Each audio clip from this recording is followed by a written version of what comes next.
बॉलीवुड अभिनेत्री और हिमाचल प्रदेश के मंडी से भाजपा सांसद कंगना रनौत 3 दिन पहले बठिंडा कोर्ट में मानहानि मामले में पेश हुई थी। कंगना के खिलाफ बठिंडा की बुजुर्ग महिला महिंदर कौर ने ये केस दायर करवाया था।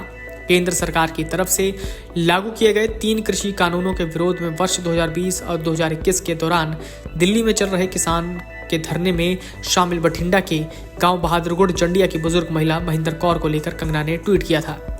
हालांकि अब कंगना ने कोर्ट में पेश होने के बाद मीडिया के सामने माफी भी मांगी है। अब इस मामले में बुजुर्ग महिला महिंदर कौर भी मीडिया के सामने आई है। महिंदर कौर का कहना है कि कंगना रनौत ने सस्ती शोहरत पाने और मोदी सरकार में नेता बनने के मकसद मेरे खिलाफ ट्वीट किया था।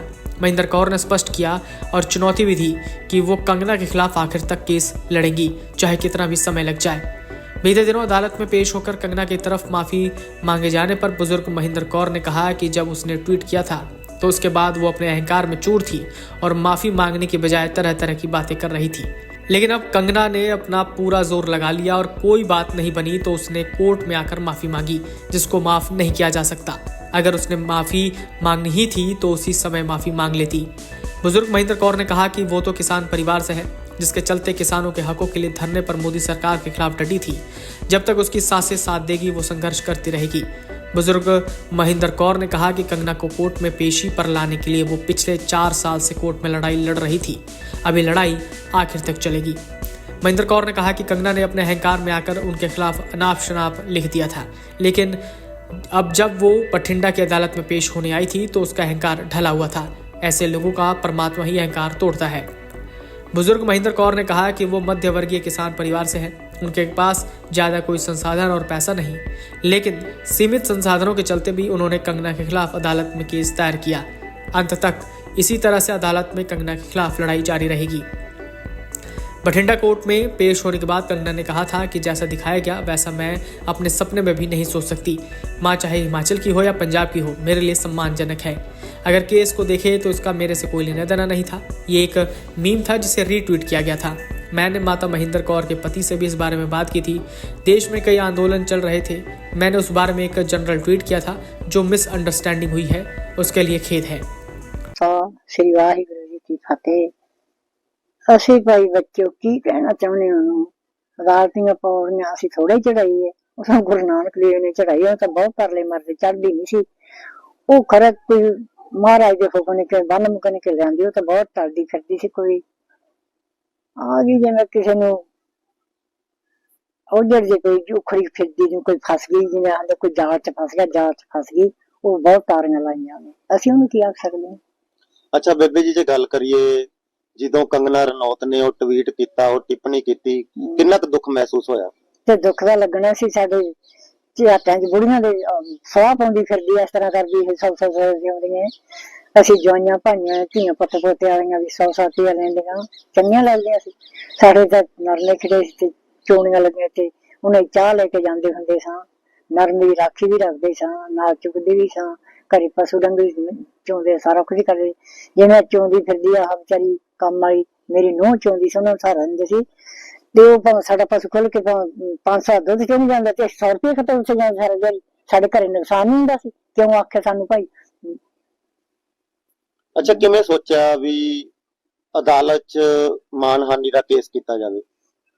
ਮਾਨਹਾਨੀ ਦਾ ਕੇਸ ਤਾਂ ਸੱਚਾ ਜੋ ਸਾਡੇ ਇਸ ਤਰ੍ਹਾਂ ਕਰਦੇ ਨੇ ਬੱਚੋ, ਮਾਨਹਾਨੀ ਦਾ ਕੇਸ ਤਾਂ ਸੋਚਿਆ ਸੀ ਉਦੋਂ।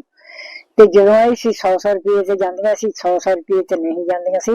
ਤੇ ਫਿਰ ਜਦੋਂ ਸਾਨੂੰ ਪੱਟੀ ਨੇਸ ਕੱਟਣ ਦਾ ਫਿਰ ਗੁੱਸਾ ਨਹੀਂ ਆਉਂਦਾ?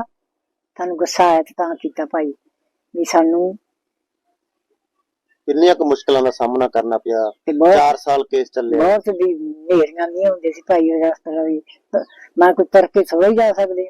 ਉਹ ਤਾਂ ਵਿਚਾਰੀ ਧਨ ਵਾਲੀ ਜਹਾਜ਼ ਤੇ ਆ ਗਈ ਤੇ ਮੈਂ ਤਾਂ ਆਖਾਂ ਦਾ ਵੀ ਮੈਂ ਤਾਂ ਤੁਰ ਕੇ ਹੀ ਜਾਣਾ। ਮੈਂ ਤਾਂ ਗਰੀਬ ਬਣੀ, ਪਰ ਮੈਨੂੰ ਬੱਸ ਗੱਡੀ ਦਾ ਤੇਲ ਚੜਦਾ ਸੀ। ਬਹੁਤ ਮੁਸ਼ਕਲਾਂ, ਬਹੁਤ ਜ਼ਿਆਦਾ ਮੁਸ਼ਕਲਾਂ ਆਈਆਂ ਥੋੜੀਆਂ ਨਹੀਂ। ਅੱਛਾ, ਕੰਗਨਾ ਰਣੌਤ ਨੇ ਜਾਂ ਉਹਨਾਂ ਦੇ ਵਕੀਲਾਂ ਨੇ ਜਾਂ ਉਹਨਾਂ ਦੇ ਪਰਿਵਾਰ ਮੈਂਬਰਾਂ ਨੇ ਕੋਈ ਤੁਹਾਨੂੰ ਅਪਰੋਚ ਕਰਨ ਦੀ ਕੋਸ਼ਿਸ਼ ਕੀਤੀ? ਕੋਈ ਪੁੱਛੇ ਨਹੀਂ ਸਾਨੂੰ, ਬਾਤ ਹੀ ਨਹੀਂ ਪੁੱਛੀ। ਉਹਦੇ ਧਨੀ ਸੀ ਭਾਈ, ਅਸੀਂ ਗਰੀਬ ਸੱਚੋਂ ਪੁੱਛਦੇ ਸਾਨੂੰ। ਅਗਲਾ ਸਾਡੇ ਕੀ ਜਾ ਰਿਹਾ, ਇਹ ਹੋਊ ਕੋਈ ਟਿੱਡੀ ਪੱਟੀ ਹੀ ਸਪੈਰਾਂ ਨਾਲ ਮਰ ਜਾਵਾਂਗੇ, ਐਂ ਸੋਚਿਆ ਉਹਨਾਂ ਨੇ।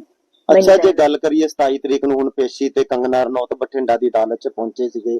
ਉਹਨਾਂ ਨੇ ਤੁਹਾਡੇ ਤੋਂ ਮਾਫੀ ਵੀ ਮੰਗੀ ਹੈਗੀ ਹੈ, ਕਿਵੇਂ ਦੇਖਦੇ ਹੋ? ਉਹ ਤਾਂ ਉਹਦੀ ਮਰਜ਼ੀ ਪਈ ਅੜਿਆ ਬਣੀਆਂ ਤੂੰ ਕੁਝ ਫਸਿਆ ਅਗਲਾ ਹਰੇਕ ਹੀ ਆਦਾ ਹੁੰਦਾ ਵੀ ਮੈਂ ਫਸ ਗਿਆ ਤੇ ਉਹ ਪਹਿਲਾਂ ਨਹੀਂ ਅੱਗਾ ਸੋਚਦਾ ਹੁੰਦਾ ਅੱਗਾ ਨਾ ਪਹਿਲਾਂ ਤਾਂ ਸੋਚਿਆ ਨੇ ਇੱਥੇ ਛਾਲਾਂ ਮਾਰਦੀ ਫਿਰੀ ਤੇ ਹੁਣ ਭਾਈ ਮਾਫੀਆਂ ਮੰਗਦੀ ਮਾਫੀ ਦਾ ਟਾਈਮ ਲੰਘ ਗਿਆ ਬੱਚੇ 4 4.5 ਪੌਣੇ 5 ਸਾਲ ਹੋ ਗਏ ਹੁਣ ਨਹੀਂ ਕਰਦੇ ਤੁਸੀਂ ਮਾਫ ਫਿਰ ਮੇਰੇ ਮੱਥੇ ਲੱਗੀ ਮੈਂ ਕੀ ਅੱਖਾਂ ਮਾਫ ਕਰਨ ਜਾਂ ਨਾ ਕਰੂੰਗੀ ਮੈਂ ਉਹਦੀ ਰੋਦੀ ਬਾਤ ਨਹੀਂ ਉਹ ਮੇਰੀ ਦੀ ਨਹੀਂ ਉਹ ਰਾਤ ਚਾਹੀਏ ਮੈਂ ਤਾਂ ਰਾਤ ਨਹੀਂ ਗਈ ਤੇ ਰਾਤ ਮਾਫੀ ਮੰਗੀ ਅੱਲਾਹ ਤਾਂ ਮਾਫ ਕਰ ਲੈ ਜੇ ਤੁਹਾਡੇ ਕੋਲੇ ਆ ਕੇ ਮਾਫੀ ਮੰਗ ਲੈਂਦੀ ਹੈ ਕੰਗਨਾ ਰਣੌਤ ਕੀ ਤੁਸੀਂ ਮਾਫ ਕਰ ਦੋਗੇ ਤੇ ਜਦੋਂ ਆ ਕੇ ਮੰਗ ਲੈ ਤੇ ਖਰਾ ਮਾਫੀ ਕਰ ਵੀ ਹੁੰਦੀ ਤਾਂ ਉਹ ਤਾਂ ਰਹਿ ਮਾ ਹੀ ਜਾਂਦਾ ਜੇ ਸਰਨ ਪਰੇ ਕੀ ਰੱਖੋ ਸ਼ਰਮਾ ਜੇ ਸਰਨ ਪੈ ਜਾਣਾ ਉਹ ਤਾਂ ਭਾਈ ਲੱਜਾ ਰੱਖਣੀ ਪੈਂਦੀ ਹੈ ਕਹੋ ਨਾਨਕ ਕਹੋ ਨੀਚ ਕਰਮਾ ਸਰਨ ਪਰੇ ਕੀ ਰੱਖੋ ਸ਼ਰਮਾ ਆਪਾਂ ਆਦੇ ਵਿੱਚ ਥੋੜੀ ਸਰਨ ਪਏ ਆ ਤੇ ਸਰਨ ਪੈਣ ਦੀ ਲਾਜ ਰੱਖੋ ਕੰਗਨਾ ਰਣੌਤ ਨੇ ਇਹ ਵੀ ਕਿਹਾ ਹੈਗਾ ਹਿਮਾਚਲ ਦੀਆਂ ਜਿਹੜੀਆਂ ਮਾਤਾਵਾਂ ਭੈਣਾਂ ਜਾਂ ਪੰਜਾਬ ਦੀਆਂ ਮਾਤਾਵਾਂ ਭੈਣਾਂ ਉਹ ਸਾਰੀਆਂ ਮੇਰੇ ਲਈ ਸਤਿਕਾਰਯੋਗ ਹੈ ਕੋਈ ਸੰਸਕਾਰ ਨਹੀਂ ਕਰਿਆ ਉਹ ਤਾਂ ਪੱਟੀ ਮੇਸ ਕਰਦੀ ਫਿਰਦੀ ਹੈ ਜਵਾਨ ਕਰਕੇ ਆਂਦੀ ਮੈਂ ਕਦੋਂ ਵੇਖੀ ਦਾ ਮਾਫੀ ਮੰਗੀ ਹੈ ਬੇਜਵਾਨੀ ਦਾ ਉਤਵਾਰ ਨਹੀਂ ਕੋਈ ਮੰਨਦਾ ਮਾਵਾਂ ਭੈਣਾਂ ਕਰਦੇ ਨੇ ਮਾਂ ਭਾਈ ਤੇ ਮਾਂ ਭੈਣਾਂ ਪੂਜਦੇ ਮਾਵਾਂ ਭੈਣਾਂ ਉਹਦੀ ਪੂਜਾ ਕਰ ਦੇਣਗੀਆਂ ਸਮਝਦਾ ਨਹੀਂ ਸਾਡੀ ਧੀ ਬੇਟੀ ਹੈ ਸਾਨੂੰ ਤੇ ਜਿੱਥੇ ਕਿੰਨੇ ਮਿਲੂਗੇ ਨਾ ਸਾਡੇ ਘਰੇ ਆਊਗੀ ਜਾਊਗੇ ਅਸੀਂ ਉਹਦੀ ਪੂਜਾ ਕਰਾਂਗੇ ਸਤਿਕਾਰ ਕਰਾਂਗੇ ਉਹਦੀ ਪੱਟੀ ਮੇਸ ਨਹੀਂ ਕਰਦੀ ਰਾਜ ਦੀ ਮਾਲਕਣੀ ਹੁਣ ਅਗਲੇ ਮਹੀਨੇ ਦੀ 24 ਤਰੀਕ ਦੀ ਡੇਟ ਹੈ ਜਾਓਗੇ ਅਦਾਲਤ 'ਚ ਨਹੀਂ ਭਾਈ ਉਹ ਦਿਨ ਖੁਦ ਮਰਾਂਗੇ ਖੁਦ ਬਚਾਂਗੇ ਮਰ ਕੇ ਪੁਰਾਣੇ ਹੋ ਜਾਣੇ 1 ਮਿੰਟ ਦਾ ਵਸਾ ਵੀ ਕਾਫੀ ਰੋਸ਼ ਤੁਹਾਡੇ ਮਨ 'ਚ ਹਜੇ ਵੀ ਹੈਗਾ ਕਾਫੀ ਗੁੱਸਾ ਹੈਗਾ ਤੇ ਗੁੱਸੇ ਨਾਲ ਤਾਂ ਭਾਈ ਪਰ ਇਹਦੇ ਚ ਡਰ ਖਣਾ ਫਿਰ ਗੁੱਸਾ ਤਾਂ ਫਿਰ ਜੇ ਹੌਲੀ ਹੌਲੀ ਲੱਥੂਗਾ ਨਾ ਇਹ ਤਾਂ ਹੁਣ ਸੱਪ ਮੂਰੇ ਬੀਨ ਵਜਾਉਣ ਦਾ ਕੀ ਫਾਇਦਾ ਜਾਂ ਮੈਂ ਮੂਰੇ ਬੀਨ ਵਜਾਉਣ ਦਾ ਕੀ ਫਾਇਦਾ ਜੇ ਕੋਈ ਸੁਣੇ ਨਾ ਕਿਸੇ ਨੂੰ ਅੰਨਾ ਬਹੁਤ ਮੇਰੀ ਬੀਨ ਵਜਾਈ ਜੇ ਮਿਹਨਤ ਕਰੀ ਸੁਣੇ ਨਾ ਕੋਈ ਫਿਰ ਮਿਹਨਤ ਕਰਨ ਦਾ ਫਾਇਦਾ ਹੀ ਨਹੀਂ ਕੋਈ ਉਹ ਟਾਈਮ ਟੱਪ ਗਿਆ ਉਹ ਤਾਂ ਟਾਈਮ ਲੰਘ ਗਿਆ ਜਦੋਂ ਵੀ ਮਾਫੀ ਮੰਗਣੀ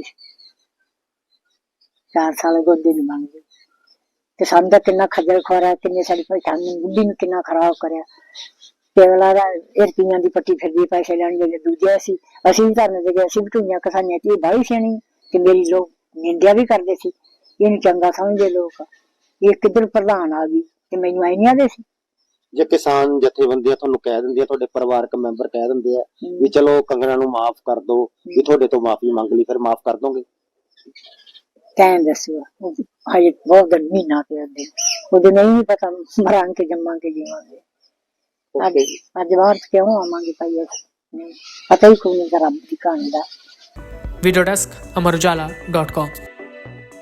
अगर आप ये वीडियो YouTube पर देख रहे हैं तो हमारे चैनल को सब्सक्राइब करें और बेल आइकन को दबाना ना भूलें। अगर आप Facebook पर ये वीडियो देख रहे हैं तो हमारे पेज को लाइक करें।